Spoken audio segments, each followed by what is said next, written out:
Hey guys, welcome back to the channel. It's WinterhelmGames, and we're back with another episode from the Templin Institute. This one's one I was saying about last week. I wanted to get a few more done, but this one is, there's a Borganol one to do as well. But this one was the one if the Romulans never entered the Dominion War. Like, what's the likelihood of what would have happened, what went on. So I'm interested to see what this one's like. But like and subscribe if you enjoy the type of content. It really helps with the algorithm if you do. It's all free, of course. Stick around. I have a Discord channel as well for WinterhelmGames. The link's all on my Twitch, same name. So yeah, stick around, see how it goes. Let's get into it. Yeah, this should be interesting. Imagine it would be turned out to be quite a bad thing for the Federation if the Romulans never even entered the war. Historians studying the Dominion War will sometimes make reference to a little-known event that occurred in 2374, the second year of the conflict. Merkin Vrinak, a Romulan senator returning to Romulus from a diplomatic meeting on Sukara, was killed in a tragic shuttle accident. But the death of Vrinak might not even been the historical footnote it is today, were it not for what happened immediately after. The Romulan Star Empire, which up until this point had been steadfastly neutral in the ongoing conflict, declared war on the Dominion and its allies. This would prove to be the turning point in the war, which would ultimately conclude with the victory of the United Federation of Planets, the Klingon Empire, and the Romulans. There's nothing to suggest any kind of correlation between the death of the senator and the Romulan declaration of war, but the timing has been enough to lead to several conspiracy theories.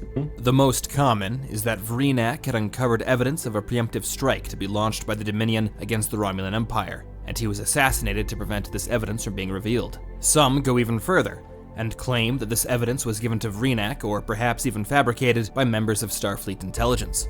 While neither the Romulan nor Federation government has ever commented on this directly, if we accept the premise and operate on the assumption it's entirely true, it does open up an interesting question. What if whatever evidence supposedly convinced the Romulans to enter the war was never found, and the Federation and Klingons were forced to continue the fight alone? On this episode of Incoming, that's the hypothetical we'll be discussing.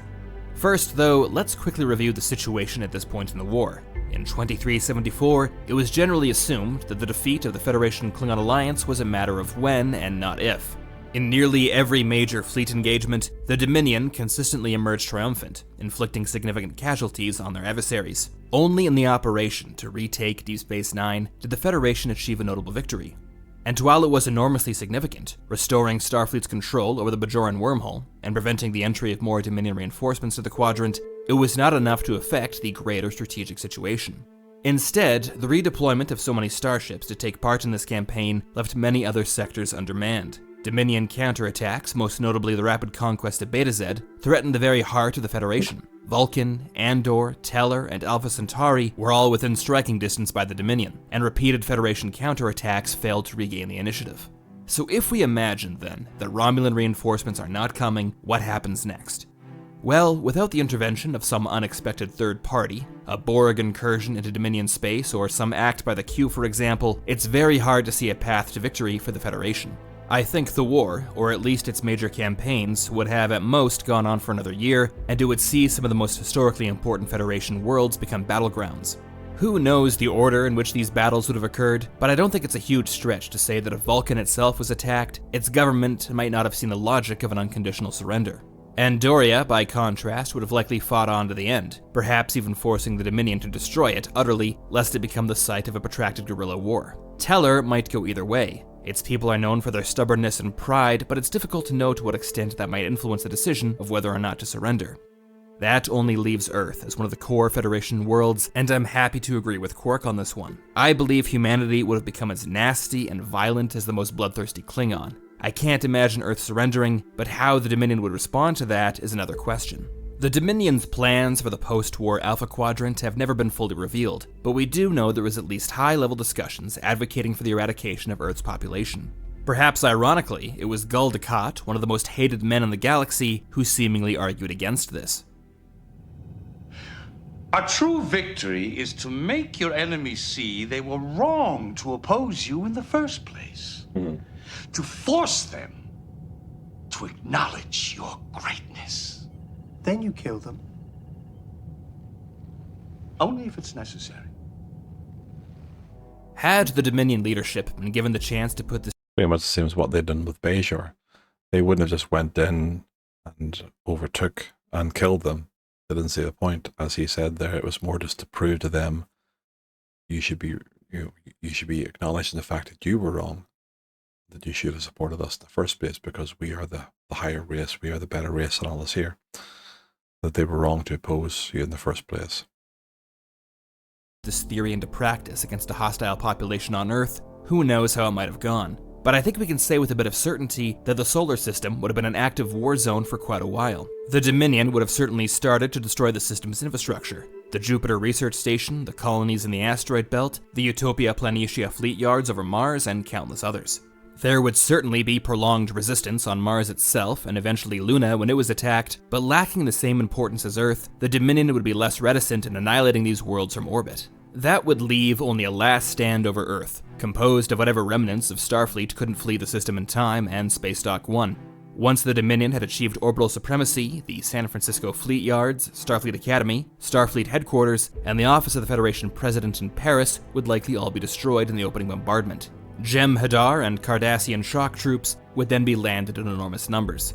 I think the fighting would continue for quite a while, maybe even far, far longer than the Dominion expected. And in this case, their initially limited orbital bombardment, in an effort to force a surrender, would quickly be expanded to include major urban centers, or even sites of historical importance, such as the Warp 5 complex near Bozeman, Montana. Ultimately though, whether through some sort of formal surrender or total eradication, Earth would be conquered. And this would likely be enough to end the war. I don't want to discount the hundreds of other member worlds across the remainder of the Federation, many of which I'm sure would be adamant in keeping up the struggle, but without Earth, any hopes of victory vanish. The Federation would begin to splinter, with many worlds and colonies hoping to sign a separate peace with the Dominion in the end. Because I imagine if any smaller membered worlds, if Earth would fall, would suddenly secede from the Federation in the wake of that to become an independent community again. Independent world, and as you said there, they would likely just put up a non-aggression treaty with Dominion so that they could be left alone. But whether Dominion would respect that or not is another thing. Interest of ensuring better treatment in the post-war era. It's interesting. That leaves the Romulan Star Empire as the only major power in the Alpha or Beta quadrants, not wholly subsumed within the Dominion's. If this all happened, then they would only have power left, apart from the smaller members, smaller worlds. The Dominion would have got off to them eventually. Of course they would have. Sphere of influence. Now, few people respect the Romulans more than I do, but even I must admit they are at their strongest when they can use their talents for espionage and political maneuvering. When confronted by a single unified rival that now extends across almost the entire Romulan border, they have no chance. The conquest of the Romulan Star Empire would be brutal and bloody on both sides, but it would be brief.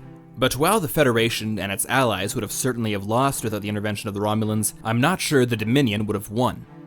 During the conflict, the changeling founders of the Dominion were infected by a morphogenic virus that would have ultimately destroyed them had it not been cured. If we assume that the Dominion would have been unable to develop a cure before the founders were annihilated, then the situation would have become even worse. Without their spiritual foundation, their literal gods, the Vorta would have struggled to keep the Dominion together. I think it's very possible that this enormous superpower would begin to splinter, slowly at first and then faster and faster. Eventually, the supplies of Ketracel White needed to maintain discipline within the Jem'Hadar would be insufficient. Once this tipping point was reached, a civil war within the Dominion would occur, further aggravating the problem and accelerating it. The entirety of the Jem'Hadar would become a howling, screaming mass of fury, rampaging across every quadrant of the galaxy.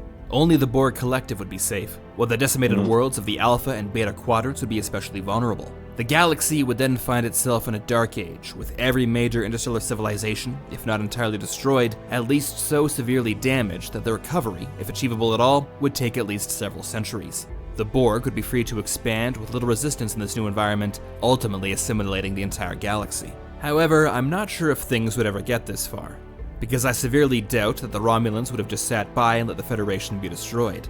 The Romulans would have not been oblivious to the interstellar political situation that a Dominion victory would create. Regardless of whether Vreenak was carrying secret evidence or not, I think a Romulan intervention was inevitable. The fact that when they did enter the war, the Romulan Navy was able to strike 15 bases almost immediately says to me that they had been planning their entry for quite some time and had secretly been mobilizing. The Romulan government was likely just Yeah, I mean, because as I pointed out, the Romulans are quite good at espionage. So they would have, known exactly where they would have strike if and when they did enter the war. So they obviously had this prearranged, not to just walk in blindly going, okay, this is our war that we have to fight now. So what are we going to do first? Yeah, they had everything planned first, going, if we do enter the war, we want to know where we're going to head first. So they'll go ahead and get all that set up. But yeah, I suppose I can understand. Normally, you would expect the Romulans not to let the Federation, you wouldn't expect the Romulans to intervene too much on the Federation's behalf. But I suppose in a likelihood like this, knowing that if they are the only major power left, they would eventually get attacked, that they would see that and go like, yeah, we're probably better off helping the Federation here so that they can join us in a joint maneuver to take down this threat. So, the enemy of my enemy is my friend, I suppose. Just waiting until the moment when the Federation's position was at its most dire. If Starfleet was truly desperate, then the Romulans could make extravagant demands in exchange for an alliance. Yeah. However, we also need to remember that Romulan aspirations sometimes far outstrip their ability or judgment. They have a real tendency to overreach or pursue unrealistic objectives. It's not out of the realm of possibility for the Romulans to completely misjudge the situation, enter the war too late, and be unable to affect the outcome. So if indeed Vrinak was assassinated, perhaps we should all be grateful. But that, of course, is just my opinion. And even though I was just talking to the Guardian of Forever and it said I absolutely nailed this, I'd like to hear your thoughts. Do you agree with my assessment? What do you think happened to Senator Vrinak? And actually, one other question for you. As we'll soon mention in the outro, this is the pilot episode for a new series in which we consider the big what-ifs from across alternate worlds. And there are two ways I think we could present this series. The first is what we just did, a more analytical analysis in which we review the evidence, present it to you, and include maybe a few different conclusions. The second would be something not entirely dissimilar to our regular episodes, in which we present the same material as if it had actually happened. Each format has its own benefits and drawbacks, so if you have a preference for one over the other, please let me know in the comments below. And until next time, this has been Incoming. Yeah. What you just watched is the pilot episode for a new series we're calling Alternate History, or the Templin. Yeah. That was good. I'll say it's interesting to see what they knew would have likely happened, but yeah, I'd imagine it would have happened something similar to that. Eventually Earth would have fallen if, the Romulans didn't get involved at all. But I imagine this, as I said, they got to that point where they were getting beaten back to Earth. Romulans would have had the thought, we'll have to step in now and do something, otherwise it'll be a one-on-one. So yeah, that was good. I enjoyed that though. So let me know down below what you thought, and I will see you all in the next one. So like and subscribe. Take care. Enjoy your day. Bye.